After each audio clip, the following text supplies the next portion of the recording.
Hello there, divine loving greetings. It's me, Alura. Welcome back to Spiritually Awkward.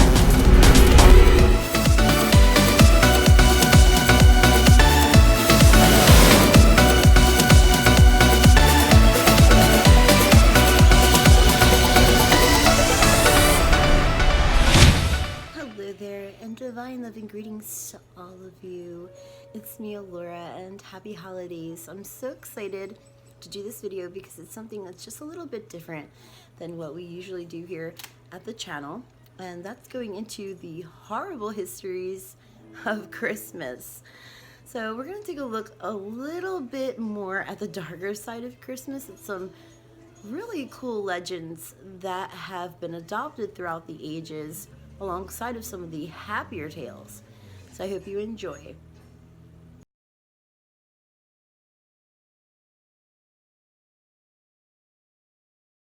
So before we get into the horrible histories, we had a little bit of a special celebration. I mean, it's not much. We like to get together on the group and, just be friends and show each other a lot of love. And so we did a online Pollyanna this year, and I'd like to call the numbers for that before we get into the topic of this video.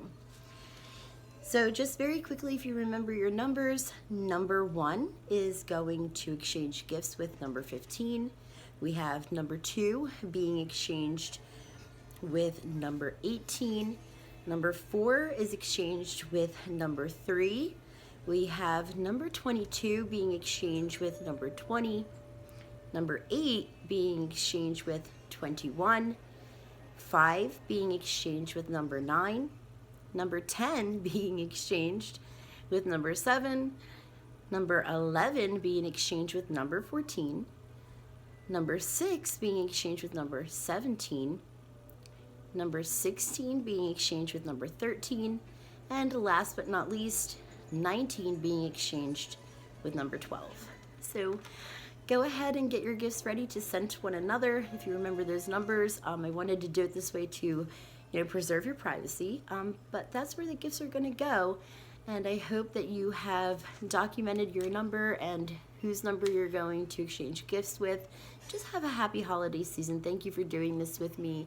I love you all so much. It brings us closer together, and it really helps us to be in that giving spirit of wanting to just spread love and happiness and joy during this time. So of Christmas, I bet some of these things you didn't know about, maybe some of them you have heard about, and we're going to start with the number 1 most terrifying thing about Christmas, which is Krampus. Okay, I know a lot of you have heard about Krampus. So what is the story behind Krampus? Well, Krampus was said to kind of be the counterpart of Santa Claus. We know Santa was based off of a saint who wanted to give gifts to children at Christmas that were, very, very poor. These were kids that were working very hard, laborious lives, and he thought that they deserved something more, something to look forward to in life. So he would craft things and, go about giving these donations, to bring happiness to the children. And that legend just stuck with him. But throughout the ages, other things are often added into stories, and every story, while it has its good side, has its bad side too. That's the power of duality, So to frighten children into being good, there was this legend about Krampus that developed, and he was said to actually kidnap and torment children that didn't behave for the year. And that was a tale that a lot of families told their children, to get them to be well behaved. They would say, hey, Krampus is going to come and get you, if you misbehave. Santa Claus isn't going to bring you these beautiful gifts if you're not on your best behavior. So the kids were terrified, they were terrified into behaving, which is just really, really scary. Number 2 on our list is the Yule lads. Now, this is something kind of similar to that of Krampus. Krampus, I think, tops it off. I mean, he is scary in some of the movies that you might find on him. The costumes and the graphics are terrifying, but the Yule lads are pretty scary too. The idea is that there are 13 demons. I believe them to be more like elementals or knowns, and they are said to also be very similar to attack children that are misbehaving, before the holiday season. Instead of getting gifts, they get torment. And then what's even worse is, adding to this tale, is that they have a cat that follows them, and if the child is really ill behaved, the cat is said to eat the children. And that is just, such a sinister story. In addition to that of Krampus, it's definitely not something, that I would want to tell my children. So number 3 on our list is this wonderful story of the elf on a shelf. Now, the elf on a shelf isn't really scary. I mean, I guess it could be depending upon what kind of child you have or what kind of child you yourself were.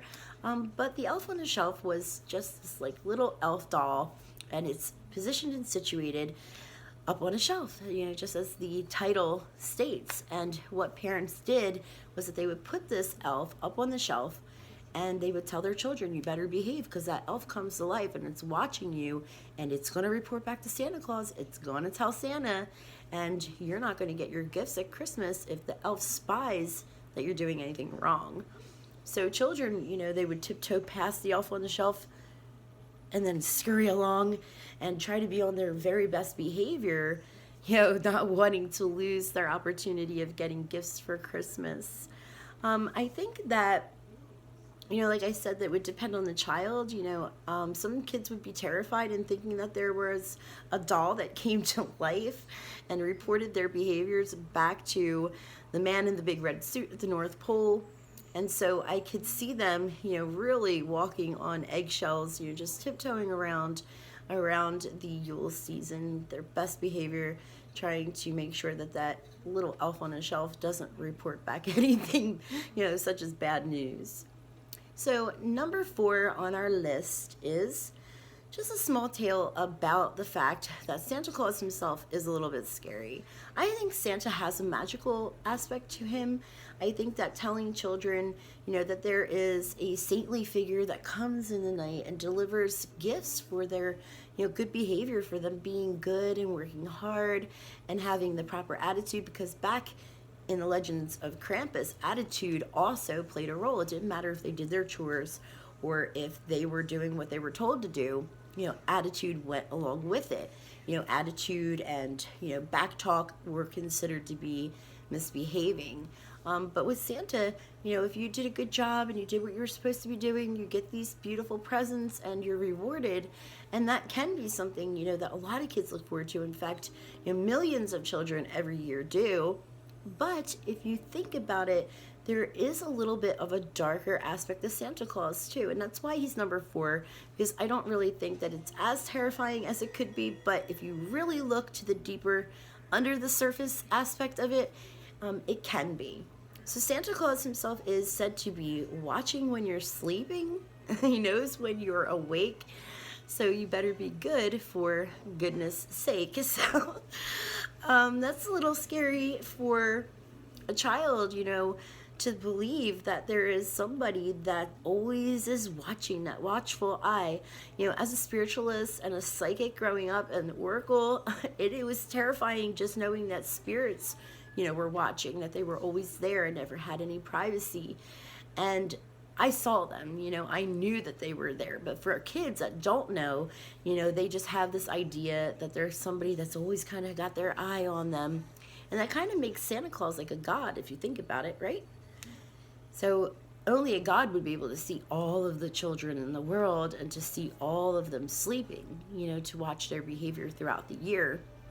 When I was growing up, I was told that Santa only knew if you were good based on the report that your parents sent. But as I got older, hearing more and more of these stories, it came to me to be the conclusion that they were making Santa Claus like a little bit of a god himself. Also being able to kind of like magically appear in your house. That's a little scary too. I mean, kids could be a little bit afraid of that. Some of them, I know that my daughter was when she was small.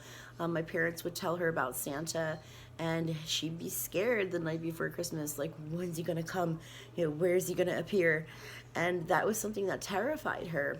And also in knowing, that he was always watching, even towards school year when they started to promote the decorations for Christmas, which is, when they start talking about Christmas and the holidays.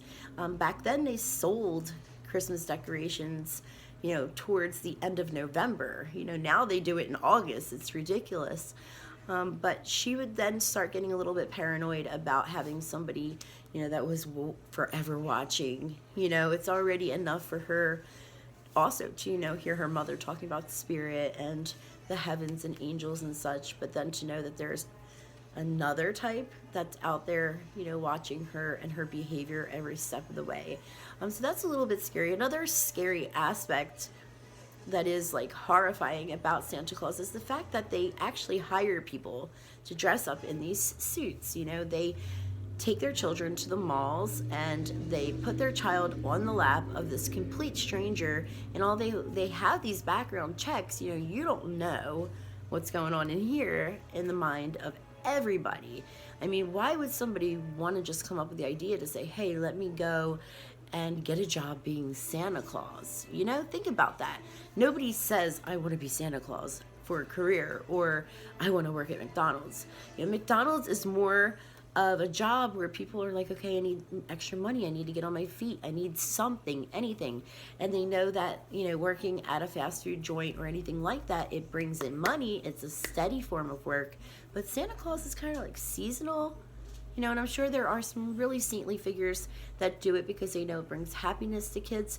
But if you think about it on the darker, more sinister side of things, I mean, how many of them are really doing it for that reason and not some underlying, perverted thought? Think about that next time you take your kid to go sit on Santa's lap. When I go, I read into the figure that's in the suit, and if I get like really bad psychic vibes, I'm not judging the person, I'm not saying that they're this or that or anything like that, but if I just even get like a little bit of a wave of a vibe, I'll be like, let's go. We don't usually do the pictures with Santa at all.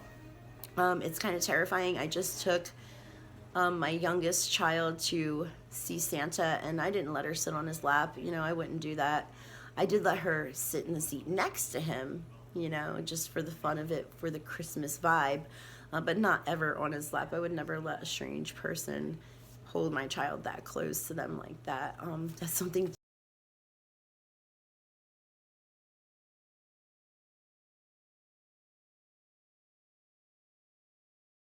to consider yourself. But with that, let's talk about very quickly before we go some of my own Christmas legends that I do.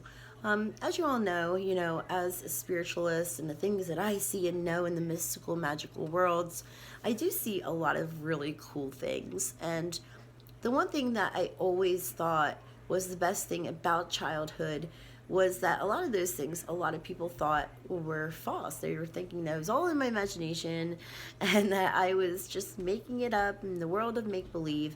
And now they know, that a lot of it was true because I had a lot of really accurate, truthful things that I predicted, things that I saw people have also seen around me. So it wasn't anything that they doubted as much anymore.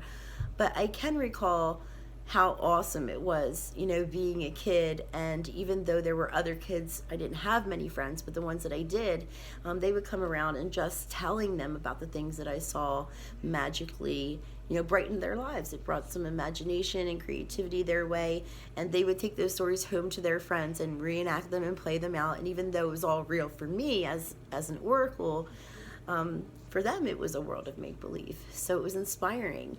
So I figured, that's pretty cool. And if I can inspire other kids for make-believe and fun based on real things, I could probably inspire my own children based on my own stories that I actually do make up. So for Christmas, I make up a couple and I pass them on to my kids. One of them is that all of the ornaments on the Christmas tree come to life at nighttime. And they're not there to watch them, whether they're being good or bad. They're friendly characters that are there to play and leave little treats laying around the house around the Yuletide season. And so I move them around and I'll shift them around so that when they come down in the morning, they'll see them in different positions, like they did move. And that's pretty cool. It's sort of like the elf on the shelf concept, but without the fear behind it. And I know that my kids really loved that growing up, and my youngest one will too. Also, we love to do this thing where not only does a figure bring gifts, I don't really like some imaginary figure taking credit for everything I worked hard for to gift my family with, and I don't give them what they want. I give them what they need, or what's sentimental to me that I feel, just is really personal and really touching for them, so that when they open that up, it's not like, wow, another electronic or another gift card, another something, it's like, wow, you really put a lot of thought into this, Mom. This is touching.